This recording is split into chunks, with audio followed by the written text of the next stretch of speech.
Hello friends, जय माताजी, जय श्री कृष्ण। स्वागत है तमारू मारा किचन में। तो फ्रेंड्स, उपवास में तमे बटाकानी वेफर्स, फ्रेंच फ्राय, साबुदाणानी खीचड़ी ए पछी मोरैयानी खीचड़ी तो घणीवार बनावीने खाधी हशे, पण आजे आपणे शिवरात्रि स्पेशल शक्करियामांथी बनतुं एक अलग ज फराळ बनावीने रेडी करीशुं, जे एकदम ओछा तेलमां अने ओछा मसालामां बनीने रेडी थई जाय छे।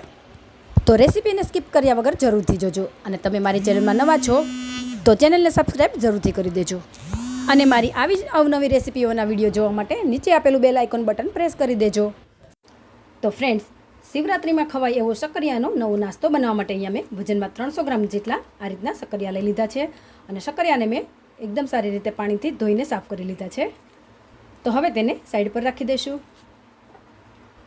અને એક બાઉલમાં થોડું પાણી લઈને તેમાં 1 ચમચી જેટલું મીઠું એડ કરીશું અને અડધા લીંબુનો રસ એડ કરી દઈશું અને એકદમ સારી રીતે મિક્સ કરી લેશું। હવે આપણે આ બાઉલને સાઈડ પર રાખી દઈશું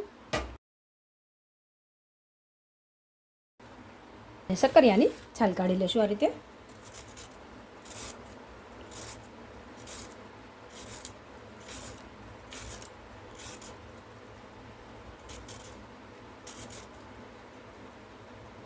આ રીતે આપણે બધા જ શક્કરિયાની છાલ કાઢી લેશું। ફ્રેન્ડ્સ, જો તમે આ રીતે એકવાર શક્કરિયાનો નાસ્તો બનાવીને ફરાળમાં ખાઈ લેશો ને તો તમારે બટાકા ખાવાની ક્યારેય જરૂર જ નહીં પડે અને તમે ગમે ત્યારે ઉપવાસ કરશો ત્યારે આ જ રેસીપી બનાવવાનું પસંદ કરશો। એટલી ટેસ્ટી બને છે આ રેસીપી અને ખાલી એકલા શક્કરિયામાંથી જ તમે ઘણી બધી રેસીપીઓ બનાવી શકો છો ફ્રેન્ડ્સ। અને શક્કરિયા ખાવાના તો ઘણા બધા બેનિફિટ્સ છે, જેમ કે ડાયાબિટીસ, કેન્સર જેવા ઘણા રોગોમાંથી રાહત આપે છે। અને શક્કરિયાની બંને સાઈડ આ રીતે કટ કરી લેશું।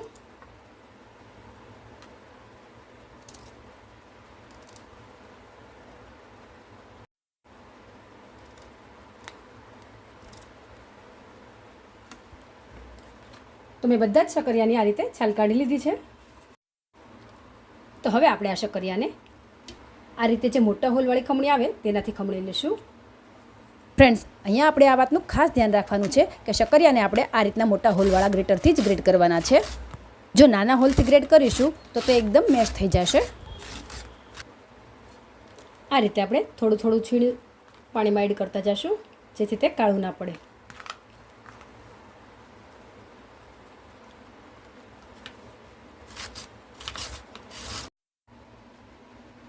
તો આપણે બધું જ છીણ પાણીમાં એડ કરી દીધું છે। હવે આપણે આ છીણને પાણીમાંથી કાઢી લઈશું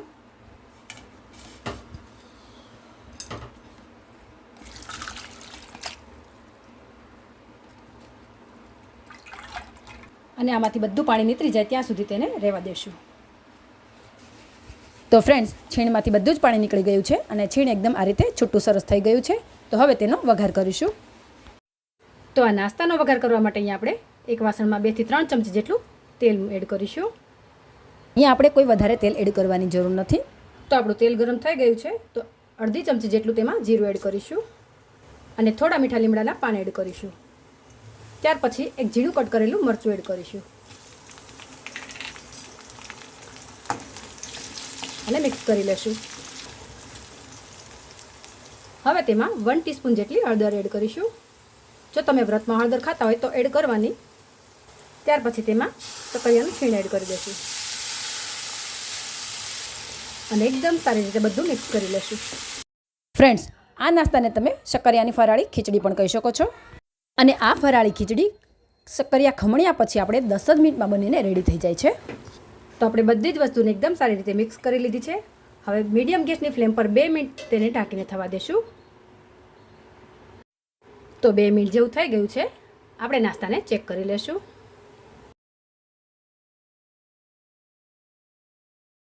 આપણે તેને હાથેથી આ રીતે તોડીને જોશું। નાસ્તો સરસ એવો કૂક થઈ ગયો છે। તો આ નાસ્તાને એકદમ ટેસ્ટી બનાવવા માટે થોડા મસાલા એડ કરી દઈએ। તો પહેલાં અડધી ચમચી જેટલું મીઠું એડ કરીશું। આ સિંધો મીઠું જ લીધેલું છે મેં અને અડધા કપ જેટલો શેકેલી સિંગનો આ રીતે અધકચરો ભૂક્કો કરેલો છે તે એડ કરી દઈશું અને અડધી ચમચી જેટલી ખાંડ એડ કરીશું અને આ નાસ્તાને એકદમ ચટપટો બનાવવા માટે 1 લીંબુનો રસ એડ કરીશું। જો તમને થોડું ઓછું ખાટું પસંદ હોય તો તમે અડધા લીંબુનો રસ પણ એડ કરી શકો છો। ખટાશ તમારા ટેસ્ટ અકોર્ડિંગ લઈ શકો છો। અને 1 ટીસ્પૂન જેટલું લાલ મરચું પાવડર પણ એડ કરીશું અને બધી જ વસ્તુને એકદમ હળવા હાથે સારી રીતે મિક્સ કરી લેશું.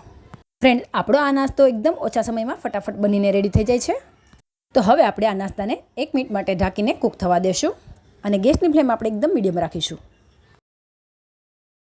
તો 1 મિનિટ જેવું થઈ ગયું છે. આપણે નાસ્તાને ખોલીને જોઈ લેશું. ફ્રેન્ડ્સ, તમે આ નાસ્તાને શક્કરિયાની ફરાળી ખીચડી પણ કહી શકો છો. જેમ તમે સાબુદાણાની કે મોરૈયાની ખીચડી બનાવો એ જ રીતે આને શક્કરિયાની ખીચડી પણ કહેવાય છે. તો આપણી ખીચડી બનીને રેડી થઈ ગઈ છે.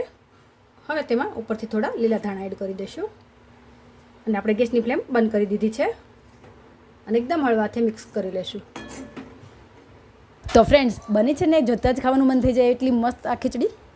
તો આ ટ્રીકથી તમે પણ આ શિવરાત્રી પર આ રેસીપી ટ્રાય કરજો અને મારી આ રેસીપી પસંદ આવે તો વિડીયોને લાઇક કરી વધુમાં વધુ ફ્રેન્ડ્સ ગ્રુપમાં શેર કરજો.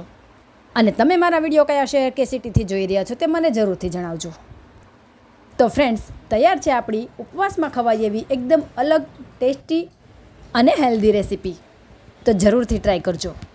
તો બાય ફ્રેન્ડ્સ, જય માતાજી, જય શ્રી કૃષ્ણ. ફરી મળીશું નવી રેસીપી સાથે. Thanks for watching.